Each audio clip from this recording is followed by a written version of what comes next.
Good morning, it's James. I do hope and pray this message finds you and your loved ones peaceful, thriving, and well. Thank you for your time. Thank you for your energy. I'm deeply grateful to have the honor and the blessing of laying eyes on you today. And I'm really looking forward to seeing what it is that you say based on what we're going to talk about today. I want to share with you the science behind the power of words.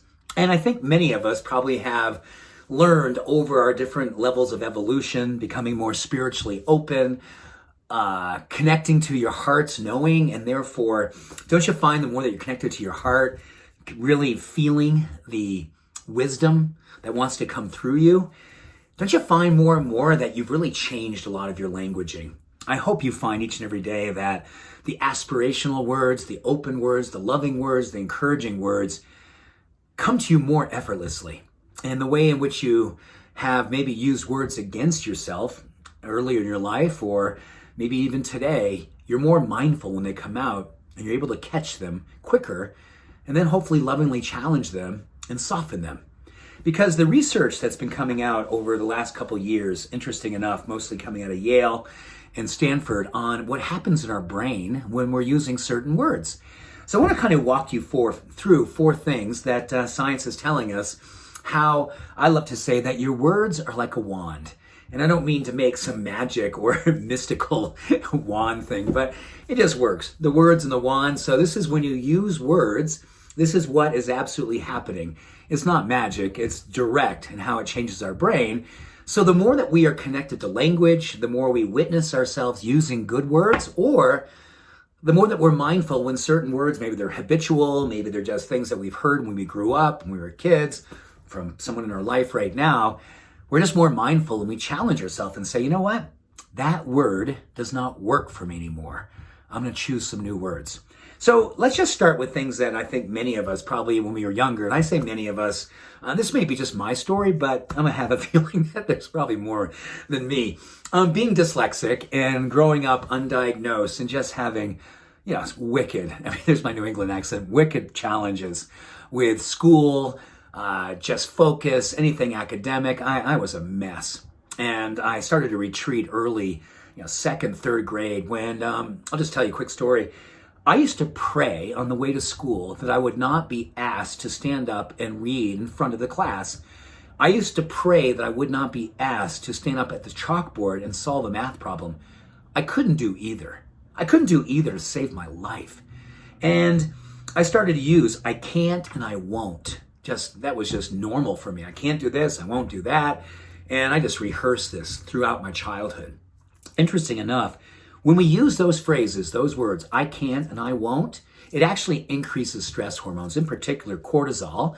And the more that we have high cortisol in our life, the more that we're going to be, slowing down metabolism, increasing inflammation over long periods of time with high cortisol, increasing our risk for inflammation and many inflammatory diseases. So I can't and I won't are toxic to our mind, toxic to our body, our emotions, our spirit. So, give yourself permission to see where that may still find its way in, even if you're not saying it out loud, but you're saying it to yourself.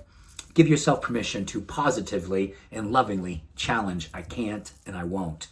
When we use positive words like I can and I will, or encouraging words like I love and I'm open and I learn and I'm, just all those things, you actually increase the energy in your frontal lobe of your brain.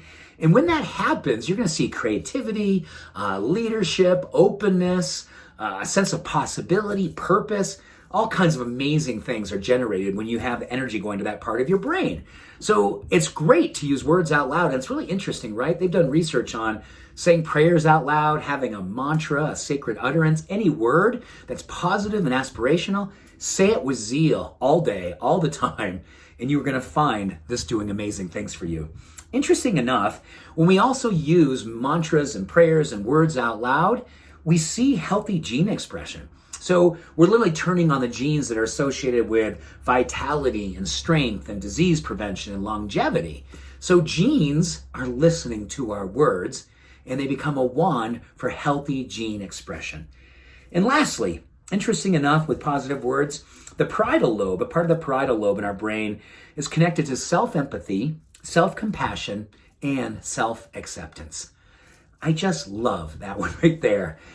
Think about when you can speak beautifully and kind to yourself. Maybe before you get out of bed in the morning, you just hold your heart. You say something beautiful and kind to yourself throughout the day as you're moving through the day. Think of a word that really raises your heart energy, makes you feel connected to this deep soul self that is just wanting to hear how much you love yourself, believe in yourself. Self-empathy, self-compassion, and self-acceptance. All those things are going to be encouraged through catalyzing the parietal lobe under the influence of positive words and beautiful, sweet language directed towards ourselves. Maybe you can share your word today, or the words that you love to say to yourself out loud, so we can all look and say them out loud with you and enjoy the same benefit alongside of you. I hope you have an awesome day. I see you, I believe in you, and I love you. We'll see you tomorrow. Much love. All blessings. Bye for now.